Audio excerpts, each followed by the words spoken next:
58% vote पिछले बार संजय जी हासिल किए थे। गजेंद्र सिंह शेखावत ने 20%, कांग्रेस के उम्मीदवार वैभव गहलोत से ज्यादा। इस बार की स्थिति क्या दिखाई दे रही है राजस्थान की 13 सीटों पर? वहां पर बता दें। अगर देखिए पिछले चुनाव को अगर आधार माने तो पिछले चुनाव में हमने देखा था, पिछले क्या 2014 के चुनाव में भी देखा, बीजेपी ने बड़ी जबरदस्त जीत हासिल की थी। और जीत सिर्फ 25 सीटों पर जीत ही नहीं हुई थी, जीत हर सीट पर बड़ी लंबी जीत थी। लगभग 23 सीटों पर बीजेपी ने 50% से ज्यादा वोट लिए थे। तो बीजेपी एक मजबूत स्थिति में दिखाई पड़ती है, लेकिन कई सीटों पर कांग्रेस भी चुनौती दे रही है। अगर कांग्रेस को कुछ सीटें खींचनी है बीजेपी से तो एक बड़े स्विंग की जरूरत है। जरूरत इस बात की है कि बीजेपी को जिन लोगों ने वोट दिया था वो बीजेपी का साथ छोड़कर कांग्रेस की तरफ वोट दें, तभी कांटे का टक्कर होता हुआ दिखाई पड़ रहा है। कुछ सीटों पर संभावना है, मुझे लगता है 4 जून का इंतजार करना चाहिए। 4 जून का इंतजार करना होगा। आशुतोष जी, सबसे बड़ा मुद्दा आज की वोटिंग को लेकर क्या समझ में आ रहा है? देखिए, मुद्दा तो इस चुनाव में सिर्फ एक ही है और उनका नाम है प्रधानमंत्री नरेंद्र मोदी। या तो आप प्रधानमंत्री नरेंद्र मोदी के खिलाफ वोट पड़ रहा है या उनके पक्ष में वोट पड़ रहा है, दूसरा कोई मुद्दा है नहीं। अब आप कहने को कह सकते हैं कि महंगाई भी बड़ा मुद्दा है, भ्रष्टाचार भी बड़ा मुद्दा है, साथ ही साथ बेरोजगारी बड़ा मुद्दा, ये सारे मुद्दे हैं।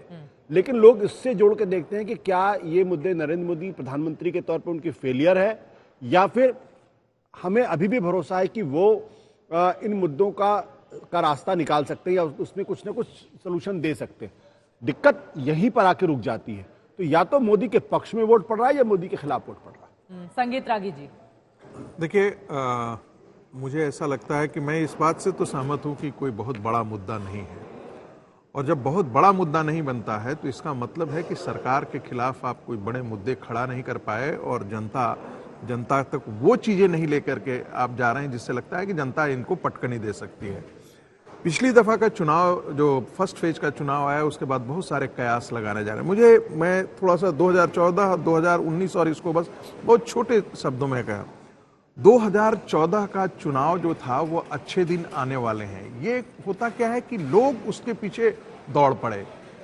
2019 का चुनाव जो था वो भी पुलवामा के बाद एक प्रकार के नरेंद्र मोदी के पक्ष में लहर जैसी दी गई। 2024 के चुनाव में मैं ये कह सकता हूं कि नरेंद्र मोदी के खिलाफ कोई ऐसी बात नहीं हो रही। जो है कांग्रेस पार्टी है तो स्वाभाविक है उसकी जब भीड़ होगी तो वहां पर लोग बात करेंगे, उनके नेता भी बोलेंगे, समाजवादी पार्टी है वो भी बोलेंगे, लेकिन आपको जो सरकार है उसके खिलाफ कोई ऐसी चीज नहीं है जिससे आप लहर पैदा कर सकें। इसलिए ये चुनाव जो होगा आप देखिएगा नरेंद्र मोदी के लिए ही चुनाव होगा। नरेंद्र मोदी, क्योंकि विकल्प भी नहीं है कोई बेहतर। आप जितने ये सारे आप क्षेत्रीय दल हैं, क्षेत्रीय दलों का एक भी नेता ऐसा नहीं जिसका पैन इंडियन अपील हो। ये सारे गमले में उगे हुए पौधे हैं जिनके पिता के उत्तराधिकारी के रूप में वे पल्वित पुष्पित और बड़े हुए हैं। कोई इनकी राजनीतिक बहुत बड़ी जमीन कह सकते हैं, देश में उनकी सर्वमान्यता हो, एक्सेप्टेबिलिटी हो, और कोई नेता के तौर पर उनको देखता हो कि ये देश का नायक है, ये कम से कम देश को अच्छी दिशा में ले जा सकता है।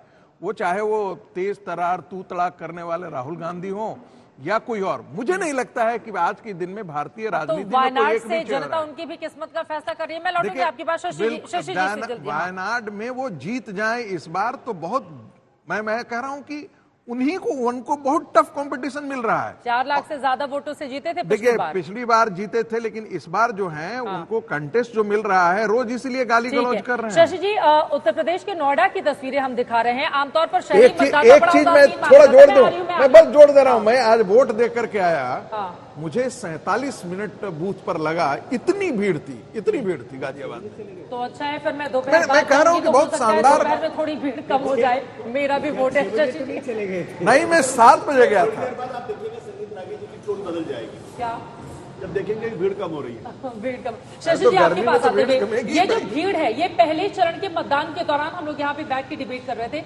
नहीं दिखी थी, लेकिन आज का एक अलग तरह का उत्साह दिखाई दे रहा है। ये नोएडा की जो भीड़ है, ये चित्रा अभी आप थोड़ी देर पहले आंकड़े देख के बता रही थी जब ब्रेक था कि पिछली बार यहाँ 52% मतदान हुआ था। अगर यही गति शाम तक बनी रही तो नोएडा एक रिकॉर्ड बनाएगा। वो मुझे अच्छा इसलिए लगेगा कि जो लोग अब तक ये मानते थे कि एलीट क्लास और जो बड़े शहरों में रहने वाले लोग होते हैं वो वोट नहीं देते, छुट्टी पे चले जाते हैं। ये बात सच है कि आज शुक्रवार है, एक दिन की छुट्टी ले ले, आज वैसे ही थी तो एक लॉन्ग वीकेंड बना सकते थे लोग, लेकिन अगर उन्होंने इसके बावजूद वोट डालने का फैसला किया तो नोएडा के लोगों का तहे दिल से आभार व्यक्त करना चाहिए। लेकिन क्या पूरे देश की यही हालत है? इसके लिए हमें थोड़ा इंतजार करना पड़ेगा चित्रा। लेकिन मैं मन से बनाता हूं कि चुनाव दर चुनाव रिकॉर्ड टूटने चाहिए ताकि उन लोगों को जवाब मिल सके जो ये कहते थे कि भारत का लोकतंत्र चल ही नहीं सकता।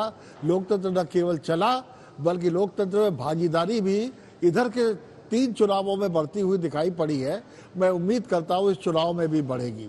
एक बात मैं जरूर कहना चाहूंगा कि अभी पैन इंडिया अपील का अनडाउटेडली मोदी जी के सामने कोई लीडर नहीं है, लेकिन मैं इस चुनाव में एक बात देख रहा हूं कि जातियां जैसे लौट आई हैं, जातियों के डिस्कशन ज्यादा होने लगे हैं। मैं इसे अच्छा ट्रेंड नहीं मानता। मोदी जी ने 2 बार जातियों को तोड़ा था। मैं उम्मीद करता हूं इस बार भी जातियों का मिथक टूटे। लेकिन भारतीय जनता पार्टी ने भी जातियों का वैसा ही गुलदस्ता बनाने का प्रयास किया है जैसे औरों ने किया है।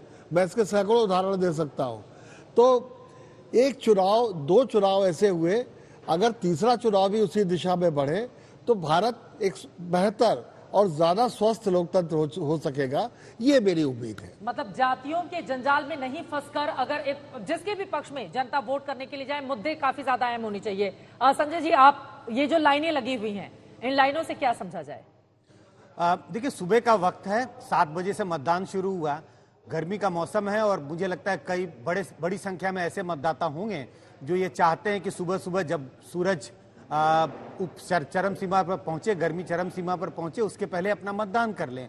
मतदान में लोगों का भरोसा है, लोग बढ़ चढ़ कर मतदान कर रहे हैं। कई चुनाव में देखने को मिला, 14 में भी देखा, 19 में भी हमने देखा, उत्साह बढ़ा है मतदाताओं का चुनाव के प्रति। मैं इन चुनाव के बारे में खासकर नहीं कह रहा, लेकिन अगर आप पिछले 10-15 साल के चुनाव को देखें तो चुनाव में दिलचस्पी, युवाओं की दिलचस्पी, हर वर्ग के मतदाताओं की दिलचस्पी बढ़ी है। ये जो लंबी कतारें हैं वो इसी ओर इशारा कर रहे हैं कि शायद दूसरे चरण में चुनाव में जो दिलचस्पी है पहले चरण से शायद ज्यादा बेहतर दिखने को मिल रही है। इस तरह की उम्मीद कर सकते हैं। हालांकि मथुरा के वोटर्स में सुबह सुबह कोई बहुत ज्यादा उत्साह दिखाई नहीं दिया, लेकिन अब सूरज जैसे जैसे चढ़ रहा है। नेहा बाथम मथुरा से इस वक्त हमारे साथ मौजूद है, श्री कृष्ण जन्मभूमि से।